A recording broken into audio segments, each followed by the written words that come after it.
Proceed with the countdown. 10, On to your butt.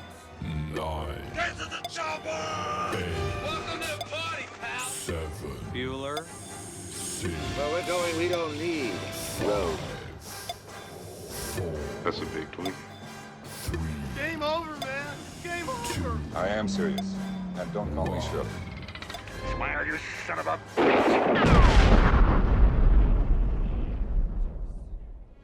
It's showtime.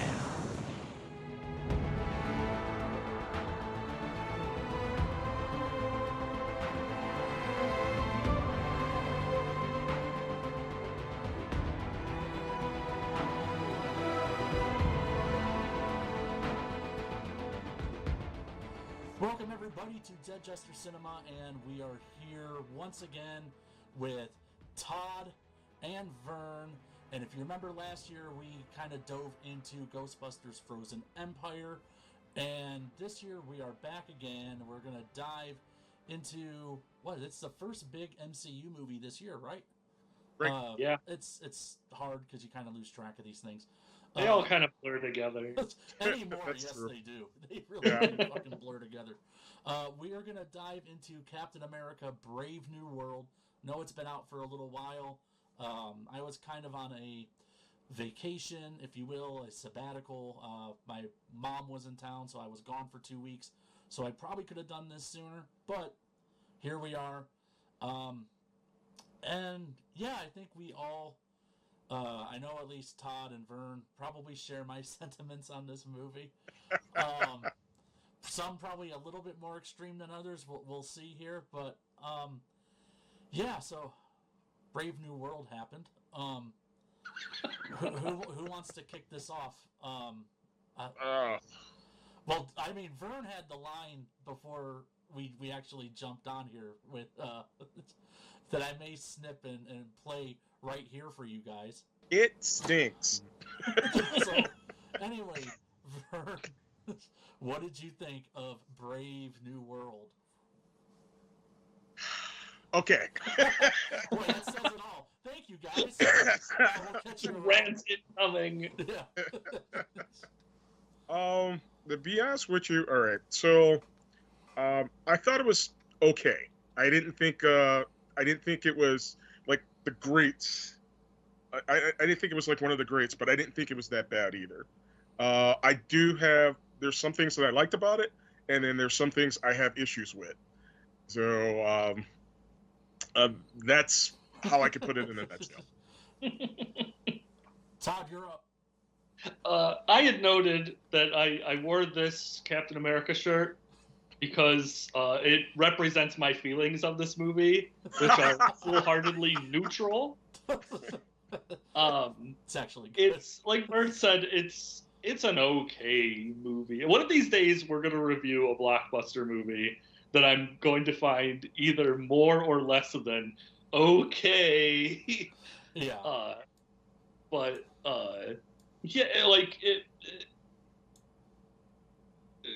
we'll really, I'm sure once we get into it, we'll really get the like Vern said, the ball rolling on all of this. Yeah. But it's on first glance, first watch, it is by the books, inoffensive. You can tell it is a Frankenstein of a movie that was reshot 100 times. But overall, it was okay. Yeah, that's kind of how I mean, I think I share that sentiment too, it's okay. I don't think I was expecting much going into it. Obviously, it's a different Cap than we're used to. It's now Falcon instead of Steve Rogers, and I didn't know what to expect really. So my expectations were just kind of in the middle. But even then, I still think the movie kind of came in just under those expectations. Like I still had fun a little bit with it at times, but it just didn't hit the same way like MCU used to hit. And I think a lot of that has to do with just the MCU in general right now. Like The one thing I can say is that this movie felt like a condensed miniseries that should have probably been on Disney Plus. That's kind of how I feel about Brave New World. It everything from the acting, the writing, the direction. The direction was very bland. I mean, you go from the last two Cap movies and the Avengers movies where they were done by the Russo brothers, and they look really good. They look big, cinematic. This just felt like, it literally felt like a TV show thrown on the big screen. That's kind of where my assessment lies with it, just in a nutshell. But yeah, you would ask me what I thought of it, like literally right after I got out of the theater. I was, hey guys, I saw this. And you would ask me for my first impressions, and my original response was, this is a pretty okay, like 2.5 hour or whatever, 2 hour long sequel to The Falcon and the Winter Soldier. Yeah. And then I slept on it a little and I realized how wrong I was. This is a pretty good 2.5 Disney Plus sequel to The Incredible Hulk. Yes. Can you say that louder for the people in the back? Yeah, exactly. I heard somebody mention that online. Like, I'm not going to take credit for that because I was going to mention that too. I can't remember where I had read it, but once they mentioned that, I'm like, holy shit, it does feel like Incredible Hulk 2. It should have been Incredible Hulk 2. Yeah, analyze it and see how much stuff in this movie has to do with Captain America and how much stuff has to do with literally The Incredible Hulk, the second movie that they ever made for the... the Edward Norton Hulk. The second MCU movie. 2016's Incredible Hulk, whatever it was. God, no, we had to go back. I think it was probably further back than that. 2009.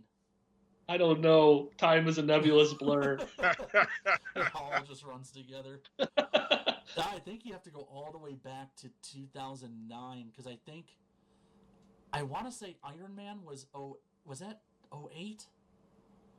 It's sometime around then, and I think Hulk was 09. Either 07 or 08. Yeah. 15 years ago. and I don't know if there's... So here's... We'll get into this. This was one of my things.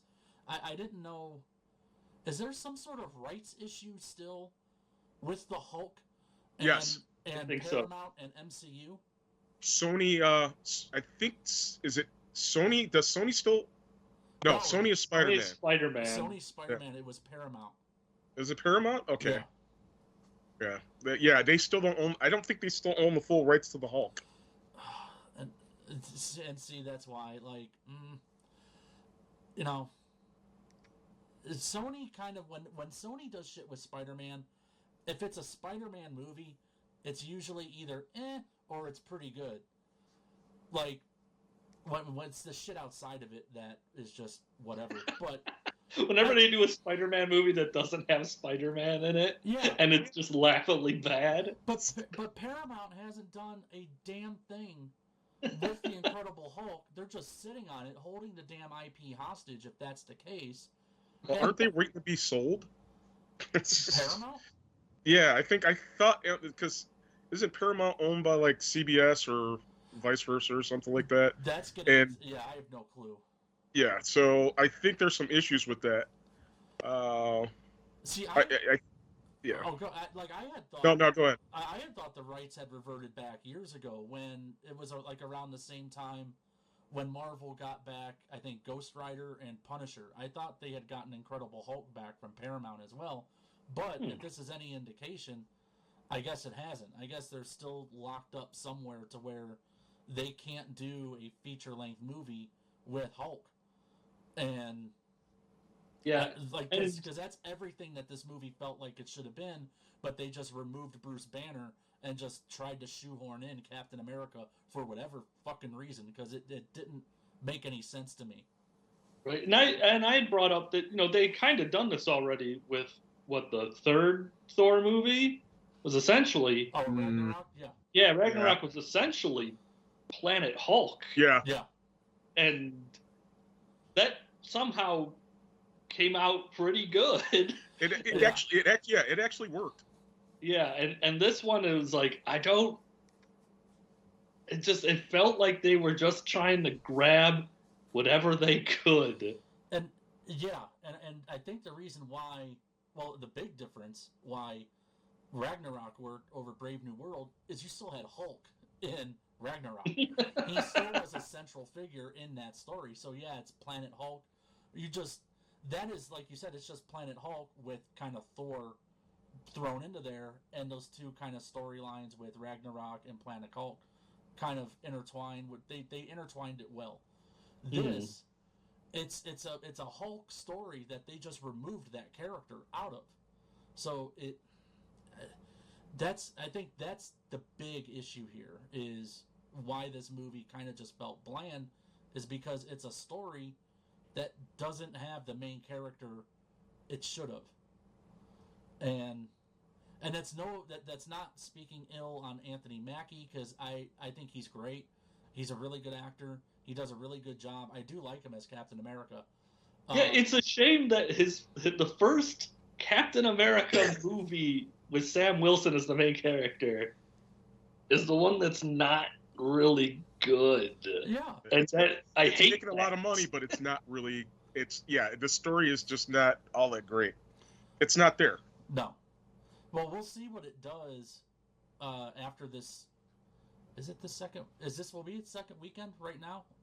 Yeah. Yeah, because it opened up last Friday, right? Yeah, because it opened up Valentine week. I got to see it on President's Day, which was fun. God bless America. Get off my plane. So, yeah, like, we'll see how it does this second week. I'm going to predict a pretty good drop-off, probably right around that 60%. I would say so. And if it drops off that much, like around 60%, then I don't think it'll make back the money that it's supposed to make back in order to break even. Which is a shame, because, like I said, Anthony Mackie did really good. I thought Harrison Ford, for stepping into the role of Thunderbolt Ross, did really well. I still wish he would have been less of a diva, probably, and kept the mustache instead of just in one little scene. But, can we talk about the cast? Because sure, go ahead, because I have a feeling on one. I have an opinion on one specific character, but I wonder when it was. One specific actor and character. But yeah, we could talk about the cast. Vern, open it up. All right, so I actually really enjoyed the cast. Right down to even the guy who played Joaquin, I think that's what his name was, the other Falcon, or the new Falcon. It's like new Coke. I liked, like you said, Anthony Mackie. He did a great job. I like Joaquin. Harrison Ford, so and so. It was just, I don't know. I just didn't. There were some parts where he was really good, and there were some parts he was just a little too extreme. My thought on Harrison Ford, I thought he did good. I mean, he is like 80-something years old now, and he was kind of it felt like he was brought in very late into this to fill in that role of Thunderbolt Ross. Because he was talking about retiring shortly after Dial of Destiny. Like, he was saying how that Indiana Jones movie was going to be his last movie. Then all of a sudden, oh no, wait, I lied. I'm going to be in Brave New World.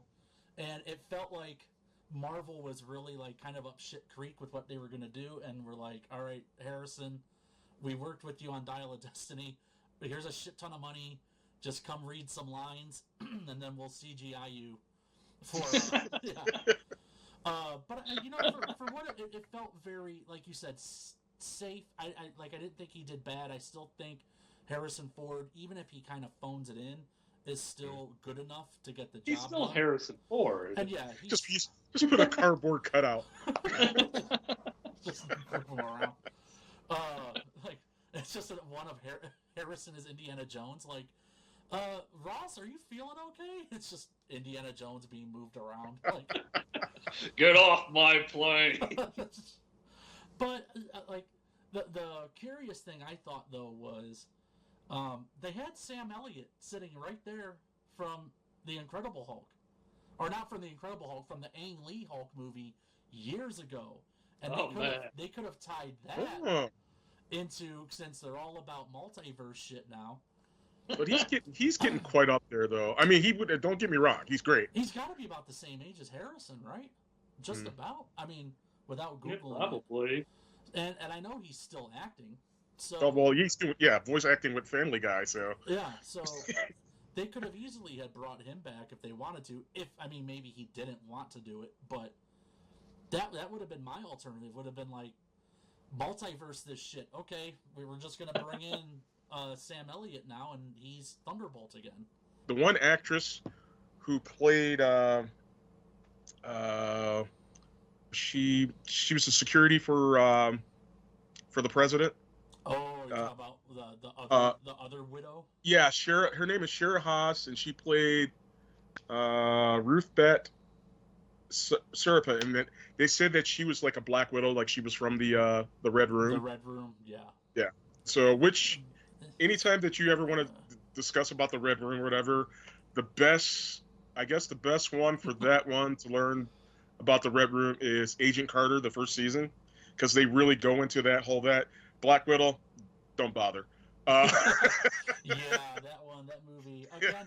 That one I would probably put on the same level as this movie. It wasn't bad, but they mistimed that release. That should have been before Endgame. Right. But it is what it is. I liked what's his name? Holy shit, I can't remember the actor's name now. The one from Stranger Things who plays David Harbour. Yes, I liked him. He was good, but and everything else is just kind of with Black Widow. Same thing with Brave New World. But I mean I really like her because I remember seeing her. She was in this Netflix series called Bodies.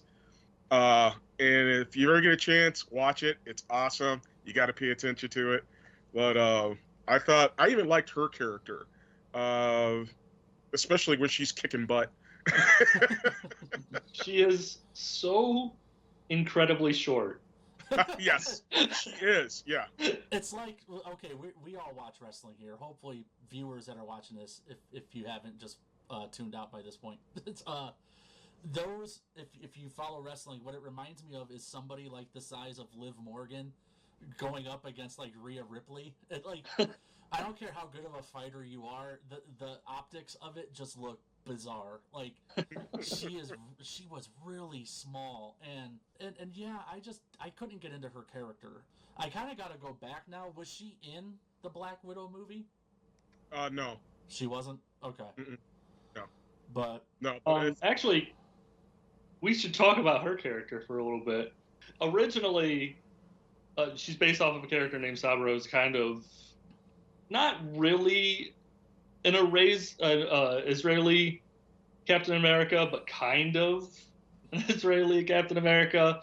And obviously, given the way the state of the world is right now, Israel is a very hot spot in the news and whatnot. So part of the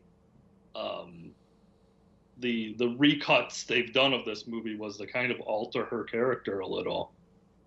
And so obviously they said, well, we're not going to really use this character. We're going to kind of lean her more into a different thing. And that's kind of how I think she kind of morphed into this ex-Black Widow kind of thing. Yeah. Instead of using this other original code name and, powers based whatever.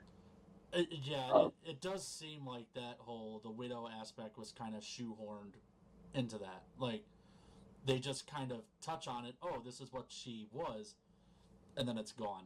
Like, it does very much scream, like you said, now that you mention it, of just a rewrite of that character. Like, well, we'll change this little bit of dialogue here and there, and maybe reshoot this thing, and this is what the character is now.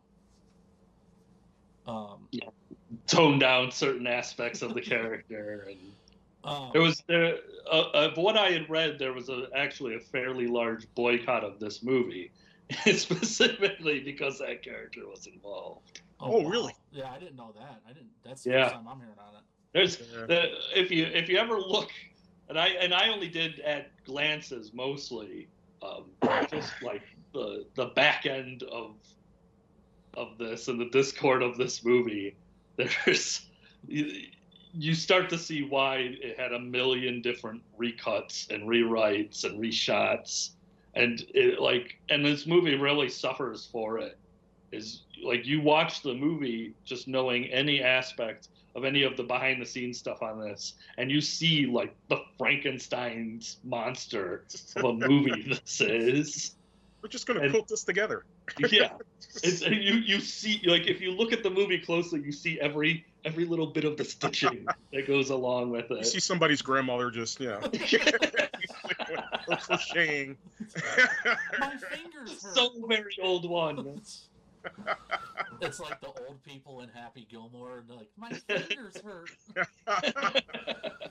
Like Ben Stiller is Kevin Feige. Like, you brought up a good point, Todd, about how this movie was just rewritten and kind of Frankenstein together. And like, do you think, like, and I'm pulling this off of the thing here. I didn't have this written down. I have a subject leading kind of into this later, but do you think that this is a problem with movies and the MCU, like specifically since we're talking about Captain America, with the MCU and even Disney going forward, that it's too much focus grouped?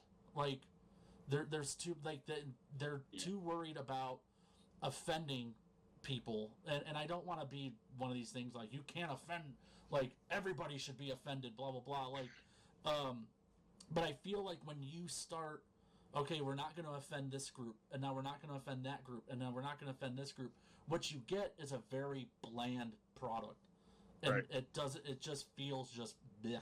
And Yeah, that's what this feels like. You're right, because it's when we first started, it's one thing. It is paint by numbers. Mm-hmm. It's okay, like, we have to do this and this and this, and it is like very, like I said, focus group. We have to do testing. Oh, this part didn't test well. Let's redo this. But when you're doing that, you're also squashing original storytelling. Yeah. I mean, not that you get a huge amount of original storytelling in comic book movies at this point, but like, you look back at the other Captain America movies, and all of them had something, and they all had something to say. And you can't say that about this one. Like, what is the message of this one? I was just gonna say, what's the moral or the message you pull out of this? Yeah, like you compare this to, like, and it's an unfair comparison because Winter Soldier is still probably my favorite of the Marvel movies. Yeah, but like, look at it, and like that movie did so many, like, things, and even just like blending genres and stuff like that. It's a spy thriller, but it's also a comic book movie. And this is this. Yeah, I like, and really quick, it makes me think of that line, like, when you try to please everybody, you end up pleasing nobody, because it's just homogenized, just corn, like, it's just cornmeal. somebody's gonna hate something, Yeah. no matter how much you change it, somebody's gonna hate it for this, or somebody's gonna hate it for that. Yeah, you might as well just bite the bullet and just be like, you know what? If we piss somebody Just tell off, your story. Yeah, if we piss somebody off, we're gonna piss somebody off. Like, Yeah.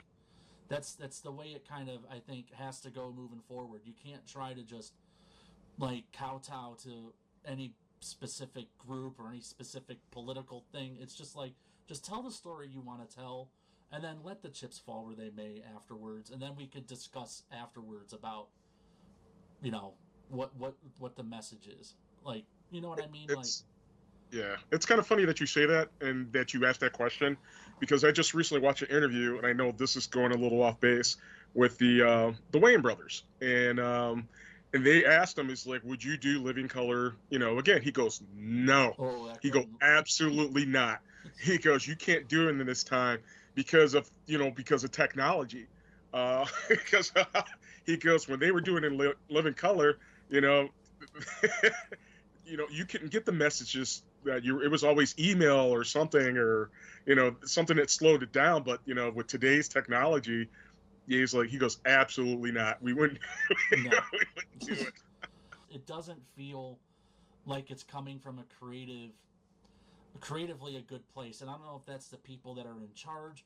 Because you look at the earlier you look at the earlier MCU movies, it felt like there was some sort of creative vision behind each of the movies. And you look at the people that made them, you can go right down from Jon Favreau to Joe Johnson, even with the original Captain America, and then going into the Russo brothers, and then Kenneth Branagh with Thor. Like, they really leaned into more visionary, like, I don't want to say visionary directors, but you know what I mean, like filmmakers that have a style, a voice, and now there's such, like, it's just cookie cutter, and You just don't see that. yeah, they just look for people. Oh, can you shoot and direct? Cool, you're making a Marvel movie now. Because you look at the guy who directed this, I had never heard of him before, and maybe that's a failing on my part, but it's an unknown, and that's with a lot of these Marvel projects now. Unless it's something big like Avengers, which I believe the Russo brothers are coming back for, it's just okay, we got a yes guy in there who's not going to ruffle any feathers, and you don't see like the Sam Raimis anymore. You don't see like even Ryan Coogler has moved on and stuff like that. Like it just feels just ho hum. Like, here we go. Okay, here's another one. I will be interested in a little off topic, and I'm sure we'll eventually be getting into this. I am curious to see where Fantastic Four will go. Yes, because that actually looks like it's stylistic and it has bright colors. It reminded me of Star Trek when it first came out with the Enterprise, because the Enterprise was all white, and there's and they kept calling it like the iPod or something. I think Fantastic Four will really be the barometer on where the MCU is going forward, because Brave New World, and even to a degree Thunderbolts looks like it'll be fun. It kind of like sort of Suicide Squad-ish in a way, but it could fall into that trap. I see your face, Vern. Like they cut these trailers to look like they're going to be great, and then you watch the movie and you're like, oh no, like this is not that. You really have to pay attention to the trailers. Really have to pay attention to the trailers. Another thing that I wanted to talk about was the some of the Easter eggs, I guess, or the things to come kind of things, but I think that's further down the line in our discussion. Okay, so we jumped on Harrison Ford. We just started talking. You just mentioned about the leader. What did we all think of him as a villain in this movie? Coming back after being teased like it felt like 30 freaking years ago about this character. How was he welcomed back into the MCU? Was it good enough in your opinion? I don't think he was a villain. I think he was a living MacGuffin. Is basically in this movie, whenever anything happened, it was because he planned it, or he saw the possibilities of it, and literally every story beat in this movie is just, it happened because that's what Samuel Stearns wanted. That's what he wanted. So yeah. They really didn't call him the leader in the movie, did they? No, they did. In fact, they tease it to where they're like, "You know who I am? I'm the hero." Oh, okay, I get it. I get it. MCU, we don't like using actual comic book names. I understand. It's like, you already bought the rights. Just say the name. Say my name. Sorry. I thought, like, as far as acting goes, he was fine. Yeah. Yeah. Nothing. He wasn't. They had him look close enough, like with this weird brainy head, and like his fucking cornbread head. Like, want to take a bite out of it. Every time I saw him, I got hungry. and like You guys did the same thing I did. It's like when they showed him, and they showed his head, and he takes off the hoodie. I'm just like ew. what is that, cauliflower? But like he did fine. I like what's his name? I always think of him as from Oh Brother We're Out Now. I love that movie. Turned you into a horned toad. But like he was fine. But I think as far as the villain goes, like they used him to tease what was supposed to be a twist villain in the end, and then that twist villain was constantly used in every little bit of advertising for the movie. So you kind of had like 3 kind of villains in this movie between Leader and Red Hulk and Sidewinder. Oh yeah. And so like again, just like a jumbled Frankenstein mess of like, again, like we're doing this. Why is this happening? Well, that's because that's the way he planned it, and It's all... everyone's acting crazy because of flashing phone screens that no one notices, even though it's insanely noticeable. Yeah. You know what? All right, Go, you touched on something that I really hated. Is that all right? So they go down and and you see the lights flashing. I go, if you notice the light is flashing, and you know, and if you think that's around, wouldn't you try to knock out the lights?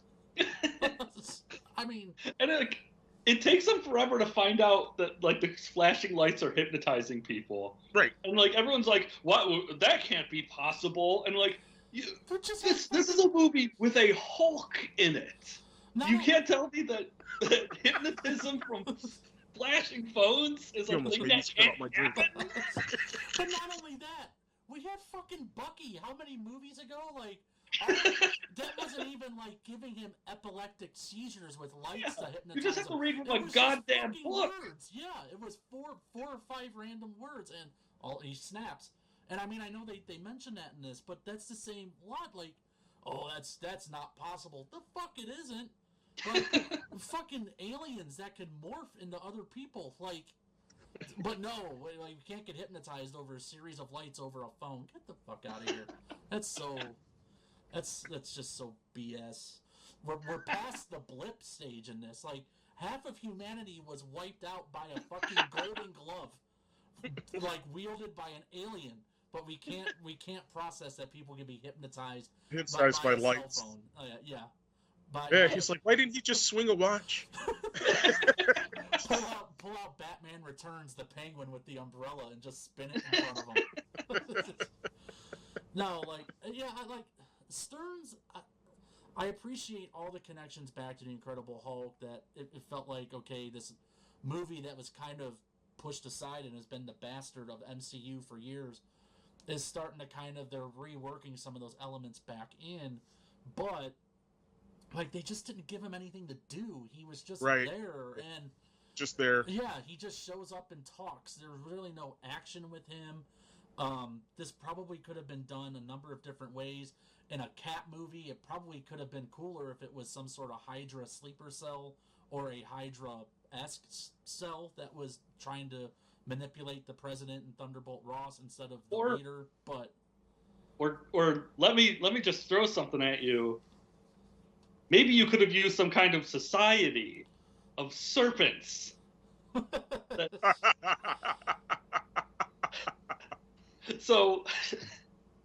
Like, if you needed a set of villains, like a group of villains for this, that don't really have their own personal like just use the Serpent Society. Right. You started See, I thought that's where Sidewinder came from. I thought you it was part of started to, and then Yeah. you didn't. Speaking of which, Sidewinder. Okay, this was one thing I had noted in my little notes. Giancarlo Esposito completely fucking wasted in this movie. A phenomenal actor who I thought would have a bigger presence in this movie, and maybe he will in the MCU moving forward. But his introduction in this movie was so lackluster, and they didn't do shit with him. It disappointed me. I was so disappointed in his usage. Not in him, just in his usage. Like, No, he is a fantastic actor. Yeah. He was just completely wasted. Yeah, just but that They could have used anybody else for that part. Yeah, anybody. Like, Anybody else for that part. They do such a Disney and Marvel do such a weird job now. Like, Marvel used to kind of hit it out of the park with casting, where it's like, oh, perfect casting. Now they're putting notable people in like these very ancillary roles, and like I don't get it. It screams. So it screams with Disney going into a little bit of a sidebar here with Star Wars when they casted Benicio del Toro in The Last Jedi. You're like, holy shit, who's he going to be? He's going to be this big important character because it's Benicio del Toro, right? It's just some fucking stuttering idiot in a cell. And he doesn't even come back for the next movie. He's there and gone. I hate when movies set up shit just to set up little side things. Focus on these characters meaning something in your movie first, and then go and figure out a side story for them later. Like, that's what I felt like they did with Last Jedi.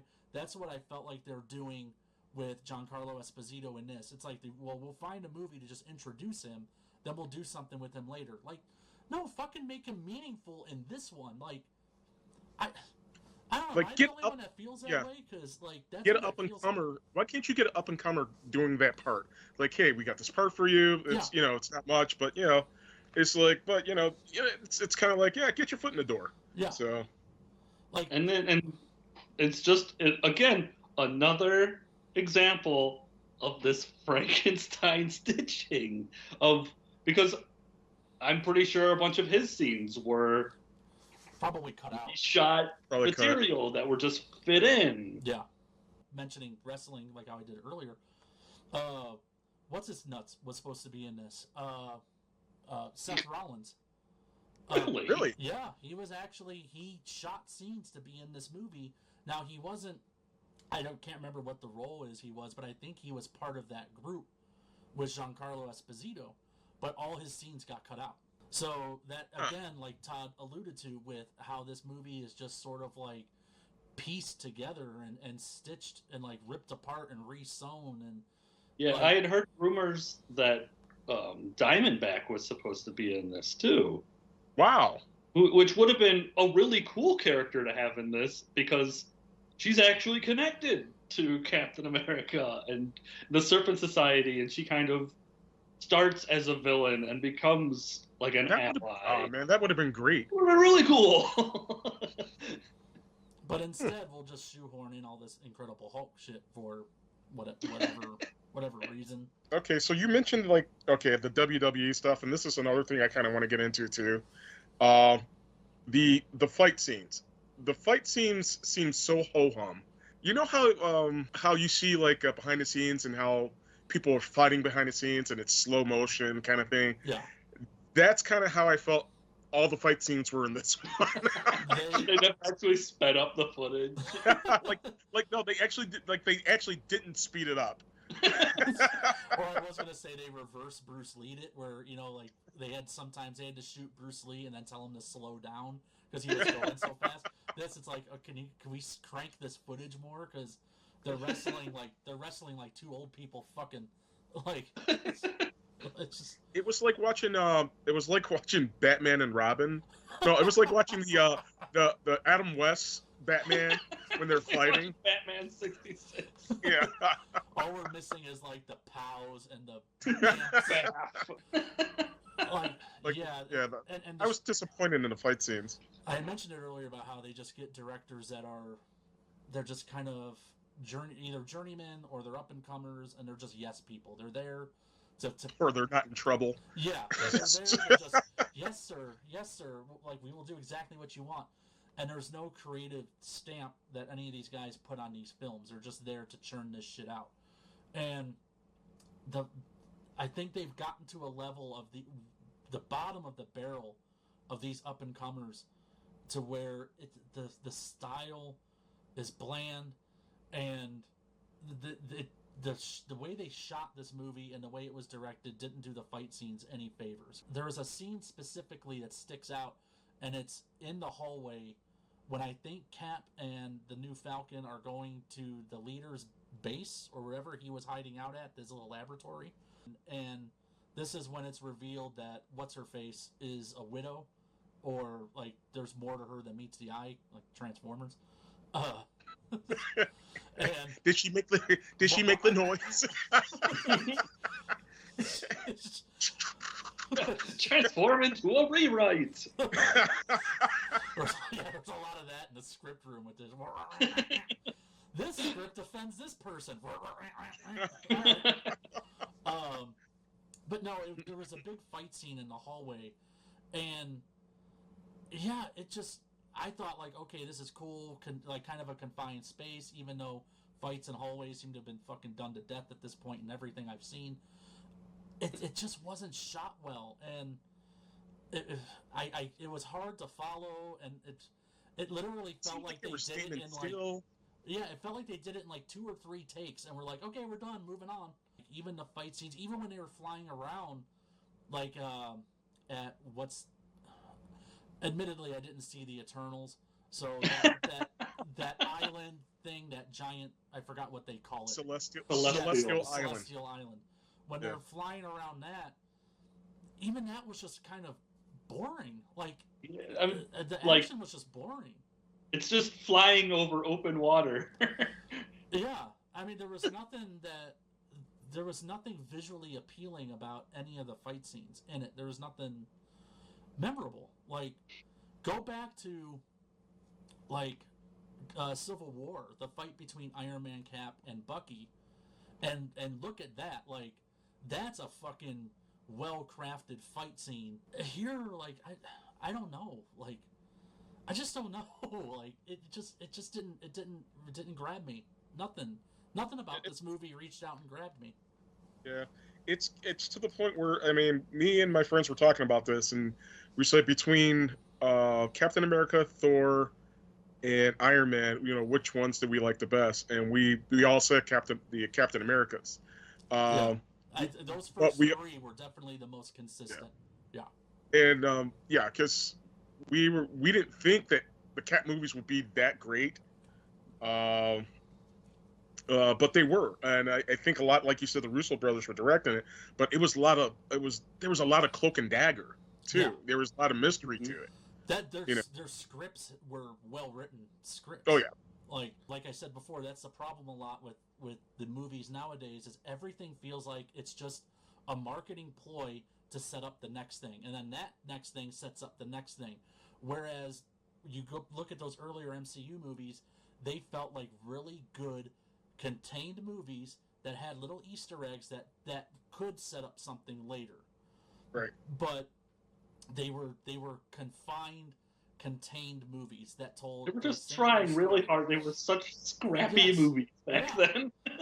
And now there's no desire to try to go back to that. It's just, or to keep that same fire going. It's, well, we know we'll make this much money, so we'll just throw this thing out there. It sets up this, and this sets up that, and that'll lead to this. And it's, no, just focus on one thing at a time, and then let the roads go where they go.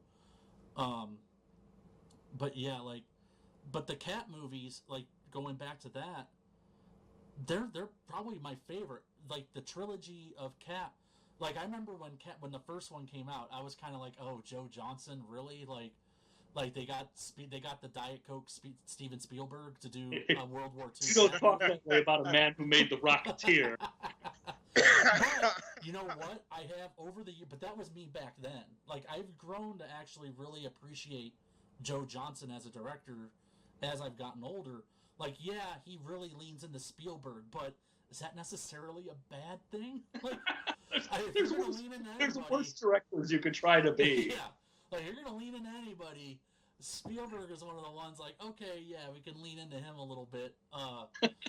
But you go back and watch that Cat movie now, and it's really fucking good. Like, Good. Yeah. and out of the first Marvel movies, that one was at the time maybe a little towards the lower end for me. But now I'm like, that shit's really good. And then the Russos just made it better, like because they brought it out of like that World War II-esque and modernized it. A lot of tender loving care went into those movies with the Russo brothers.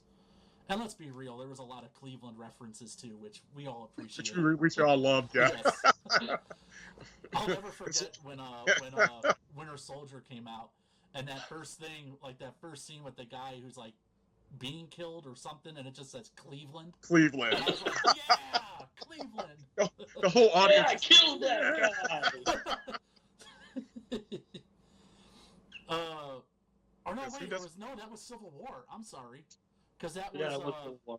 yeah, that was what's his face, who was in Captain Zemo. America. Yeah, Zemo. Oh, yeah. They fucking could have used him in this too. Speaking of villains that they could have brought back. Can we talk about at least some of the Easter eggs in this? Yes, Right. for sure. You probably spotted more than I did. Some of them I'm good with, some of them I'm not. But go ahead, jump in. Well, by the way, pardon me for coughing. I'm getting over the flu, and so. You are not forgiven. Hold it in like a man, Vern. I don't need your COVID germs to travel over the interwebs and infect All right, me. so the animanium. I always say it wrong, but the animanium. Yep. Oh, right. That was like a big Adamantium? plot Yeah. point. Yes. Adamantium. Okay, really quick. Yeah, that threw me off because I was like, why are they making such a big deal about adamantium? Hasn't this? And then I had to remind myself, it hasn't been in the MCU yet. They don't have the X-Men in the MCU yet. So I'm like, oh yeah, okay. I have to put all my 25 years of previous X-Men knowledge from the movie. That's what they had like the whole big like national conflict about it of like, is America getting it? Is Japan getting it? And I was like, well, we know the outcome of this. Canada's getting it. Yeah. So here's the thing. Okay, that was the big sort of fight over this mineral that came from that celestial. Did they ever really go into detail as to why it was so important, other than it's just adamantium? It's a new. They had mentioned it was like going to be revolutionary for like military stuff in the very beginning. That it would have been a small portion of it. But, yeah. But I guess what I'm asking is, so yeah, they mentioned that it's revolutionary for tech, but did they ever go into detail as to like how this, if it fell into the wrong hands, this is what can happen? Like, I felt like I blocked so much of this movie out because it was just so, like, meh.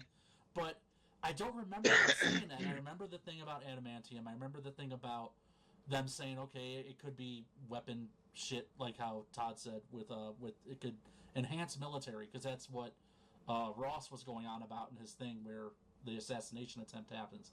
But, like, there was no ticking clock element as to, if this falls into the wrong hands, this is what can happen, and this is why we need to get our hands on it. Everything was just kind of like, we just want it because we want it, because Every country wanted it. Yeah. Yeah, just that every country wanted it, and I was thinking about it, and it's just like, well, like, they really didn't introduce the X-Men into. Oh, actually, that's not true. They actually kind of did, but that's a whole nother movie. Are you talking about Deadpool and Wolverine? No, I'm talking about the Marvels. Oh, right. Oh, yeah, okay. That's another one I have not seen. I love I didn't Todd. actually see that, but I know what you're talking about. The scene with Beast. Yeah, it was the Oh, yeah. like. Oh, that's stinger right. movie, The right? post credits, right? Or a Yeah. mid credits roll or something like that. I'm talking about the post credits because there's a post credit scene after Brave New World towards the end of the credits and stuff, and then he goes. Anthony Mackie talks to the leader. Uh, I'm calling the leader. Screw it. And he's the like, hero. He's the hero. Vern. yeah. So he talks to him. He's like, he's like, I've done the numbers and the probabilities, and there's going to be multiverses and all this, and it's just like, okay, so this is where we're going with this. Yeah, we get it. Multiverses, we get it. Okay, I had this discussion. This was brought up on the way home from the theater. After I went with my mom, my wife, and her friend, and we were talking about that ending thing that you just brought up about how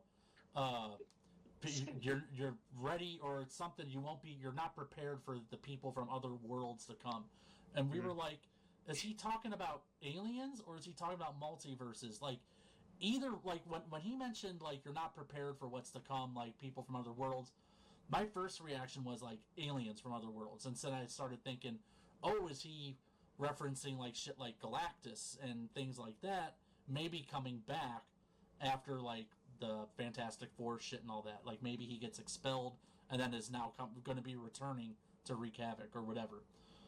But then I think it was my wife and her friend brought up, like, well, maybe he's talking about multiverse shit. And when they said that, we all had the same reaction. We're like, if that's what he's talking about, I'm so disappointed in that Easter egg. Because, Oh no, that's the scapegoat for everything now. Yeah, just multiverse it. Like, They're just gonna multiverse it. It's like, like Deadpool said, that's just lazy writing. It pretty much is at this point. Like, it was novel at the time. Now it feels like it's becoming a crutch, and not anything like that's used to any creative effect. It's just like, well, this is our answer. It's just this is our escape. Yeah. So this is our escape. We're just gonna multiverse it. So, which is why I'm still interested to see what they're gonna do with Fantastic Four, because it doesn't look like it's in the same dimension. Like, it does look like an alternate world. Yes. Yeah, very like 1950s alternate world, like, because that's what do they call it? Retrofuturism, where it looks simultaneously in the past and in the future. Yeah. Well, I know there's been talk of them doing like Secret Wars, and there's been talk of them bringing in the Beyonder. So, I'm not familiar with the Beyonder. Okay, so the Beyonder is like this omnipotent being, godlike. Okay. And he can just pretty much do anything he wants. Well, I know Todd, are you familiar with like the whole celestial beings, like the top 12? Yeah, the big ones. Yeah, the big ones. So Tribunal and all they're the ones who like run orders of the universe, at least of the Marvel universe and stuff. So like he's part of that, and and they're supposed to be doing a lot of stuff with that, but everything's been kind of hush hush. It sounds like they're prepping a bunch of pans, but they don't know what the fuck they want to cook. That's clink, clink, yeah, clink. Everything is just fucking throw it, and whatever sticks will stick. Like, so the first thing that popped into my head too, other than like with the leader, what he said about people from other worlds, is maybe that is setting up Avengers Doomsday, because again, it's multiverse, and you're setting up Robert Downey Jr. coming back, but he's a villain. He's now what's his name? He's now Doctor Doom. Yeah, it's like this weird alternate reality, obviously multiverse, where all the heroes are now like the main villains of those things. So, like the last thing I wanted to really like talk about is just the state of the MCU in general. Where do we think? Yeah, like, where do we think we're at with this? Because from Iron Man to Endgame, it was phenomenal. Everything just kind of hit. You had a couple sort of duds in there, like Thor: Dark World was like but But if you look back on it, you go back and watch it now, you're kind of like, oh, it's not a bad movie. Like, it's still entertaining, but it's not bad. But MCU afterwards has just felt like they're just directionless. Like, they don't know what the hell they're doing. And you would think that they would at least, like, my thing was, after Endgame, take like 5 years off. Don't do anything. Don't release anything. Map out where you want to go. But they just went so fucking hog wild with Disney Plus, and let's just throw all this crap here that it almost feels like it's overload, and they don't know what they're doing. So, do any of you guys feel that same way? Like, where do you feel like the MCU is right now? Like, if you were to give a State of the Union address on the MCU, like, I know for me it ain't good. It's not looking promising at the moment. For me, it's so and you get these cycles with, depending on what project is coming out, you get everyone saying, "Oh, this movie wasn't good. The MCU is dead. This is it." Yeah, and then the next one has promises of being good, and everyone's like, "Yeah, we're so back." And so, like, I take all the MCU stuff with such a grain of salt. I lose interest in it a little bit more, only because there's been so much of it, and it's all getting to be white noise for me. It's very watered down.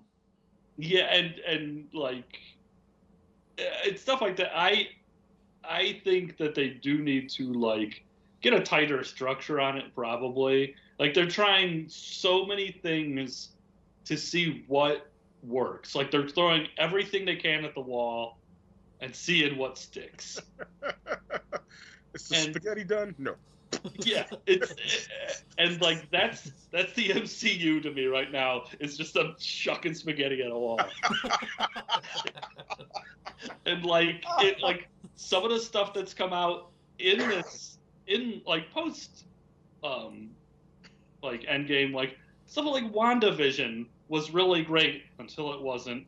And like, some of the, like, I liked Falcon and the Winter Soldier on Disney Plus. Yeah, exactly.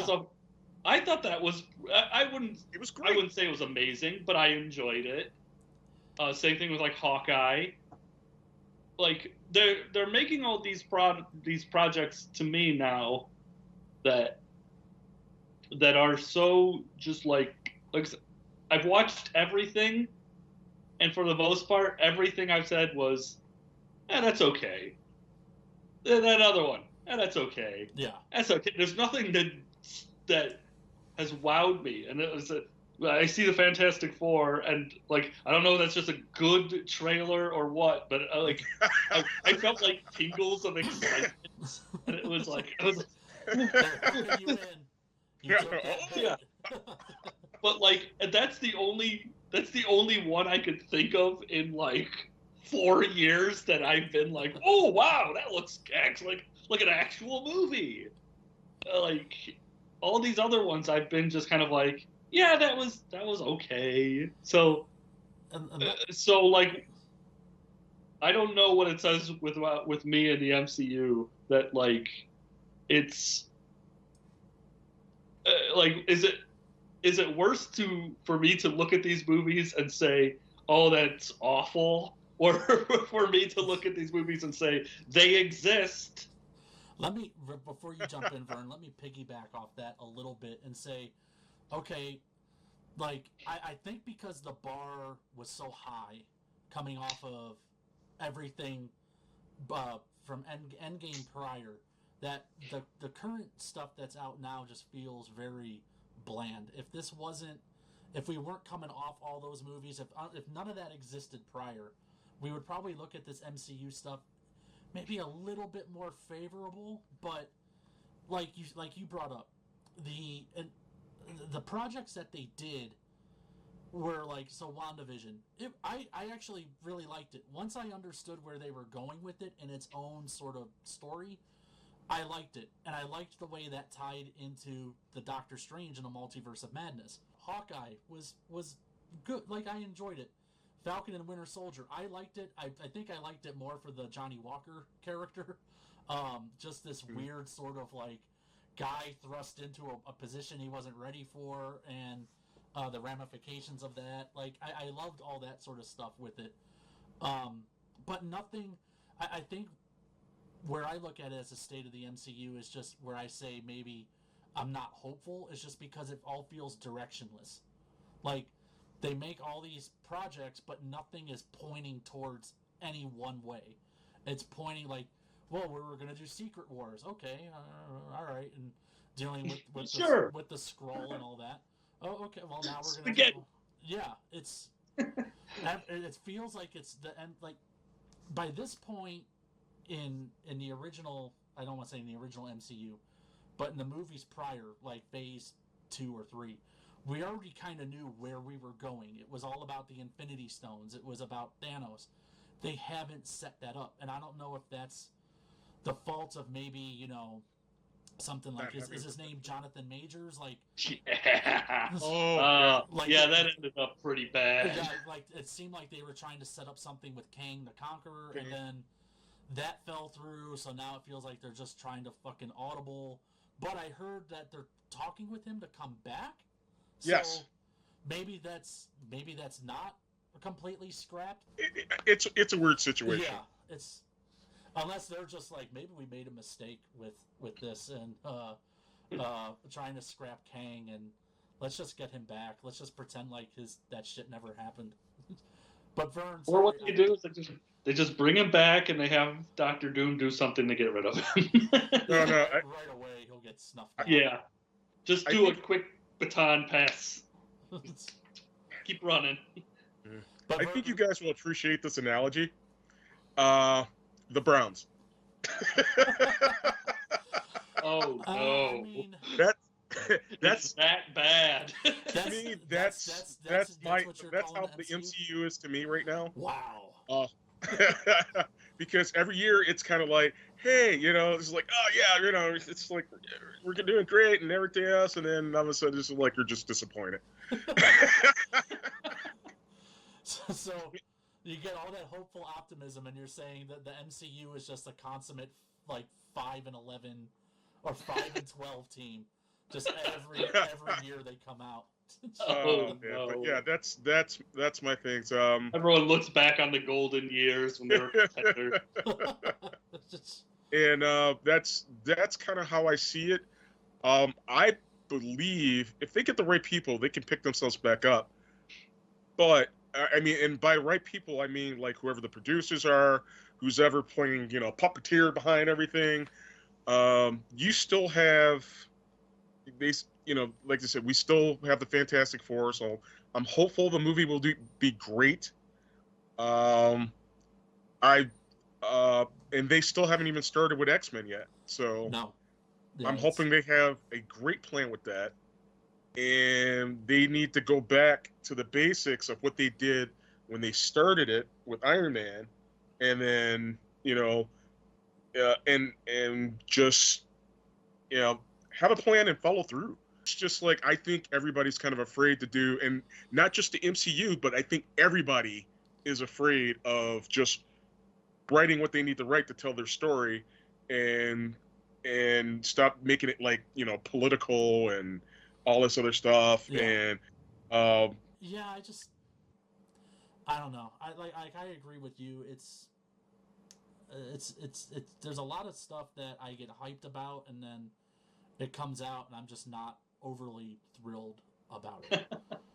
And If you hadn't have asked me to do this review, and I am always very happy to do these reviews. This is a movie I would have watched on Disney Plus. Just skipped right over it. Yeah. yeah, it's funny you say that, because when the trailer came out and we were all talking about it, and because I know Todd had said something before, and I could just tell in your messages that like, I'll go watch the blockbuster. But yeah, it's just seeing what Disney and Marvel have kind of, how they've just husked the MCU and Star Wars. It's just not, I don't know. It doesn't instill any hope. Like, am I still excited for projects? Yes. Like, like I said, even Thunderbolts, it could go either way. It rides the line. We'll see how this plays out. We'll be here for it. You talk to my wife, and she's all about Sebastian Stan. So if it wasn't for Bucky, she wouldn't go see that movie. But since Bucky's in it, she wants to go see it. But hey, speaking of. But yeah, go ahead. This movie, Bucky is in it for a scene. Yes, for a split second. It's like, hey, remember they had a mini-series together? And I guess he's now a politician? Or yeah. Like, what the fuck what happened there? About? Like, how does that happen? That seems like something important they could have referenced. Like what did we miss? I don't know. Were we asleep at the wheel on something? Did they just offhandedly reference it in like a Turtles Hey, this or guy's something? a frozen assassin for years. He's got a metal arm. Let's make him a U.S. congressman. Yeah. You're just going to have somebody up in that thing that's just going to read boxcar, freight train, whatever. Like, oh shit, the congressman from Arizona is going to... Oh, the congressman's killing everyone. Someone read out of a book. The representative from New York is beating the shit out of the representative from Pennsylvania. That's just the current climate. Yeah, that's just politics in general nowadays. Vote for me or I'll kill you. I mean, that sounds like a pretty sound plan.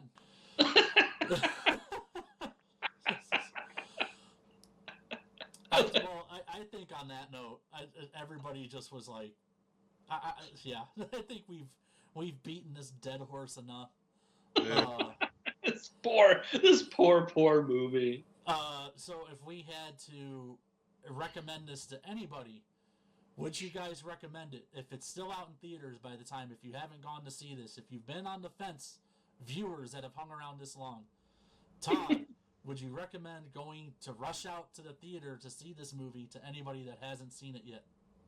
I didn't even want to rush out to this movie. And I'm talking about it for an hour. No, wait until Disney. Vern. I think we've been mean to it, but again, it's a harmless movie. It's an okay movie. Yeah. If you're bored and you're looking for something to watch when it's out on Disney Plus, go for it. Vern. I would recommend it, but I would tell them it exactly what I told you guys. I honestly thought it was a good movie. There's some, like I said, I still have some issues with it. If you are a comic book fan, you will see some of the stuff and the Animanium, him talking about, he wants him to start up the new Avengers and all the other stuff. There's certain phrases that you'll hear that a comic book fan would catch that may be setting up for the MCU in the future about certain things. But I would recommend it. But I would be like, don't look for a great movie,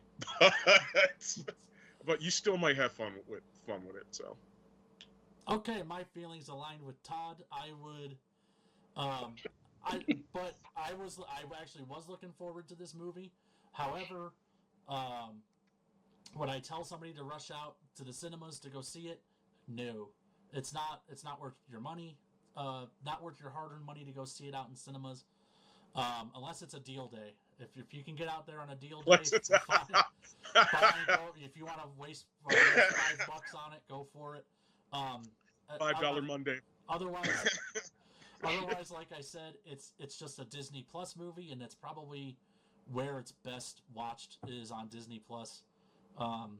There's nothing about, well, you need to see it on the big screen because it makes it more cinematic.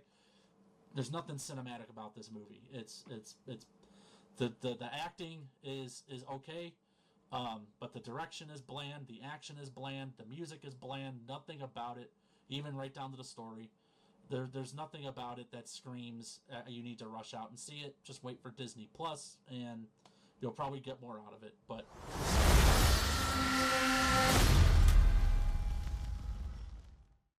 anyways, that's all the time we have for Brave New World or Bland New World. We've been It's all the time we want. Yeah.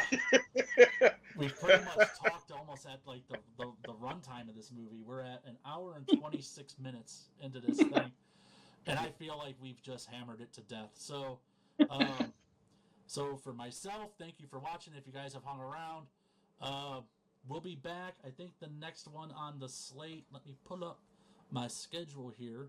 If we are gonna do it, would be. It would actually be Thunderbolts. It would be Thunderbolts. That's the next one. More Bucky. Then after that, it's Jurassic World Rebirth, which, yippee. Wait, I think I owe you guys a Jurassic. Yes.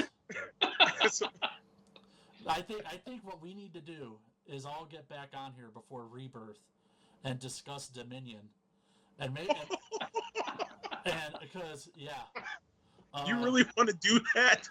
Yes. If I have to suffer, all of you guys have to suffer. But that's another movie for another date. Please check out these guys on Twitter. Go ahead and give them a follow. And as always, for all of you out there, thanks for watching. Like, comment, and subscribe. And adios. Now, GTFO.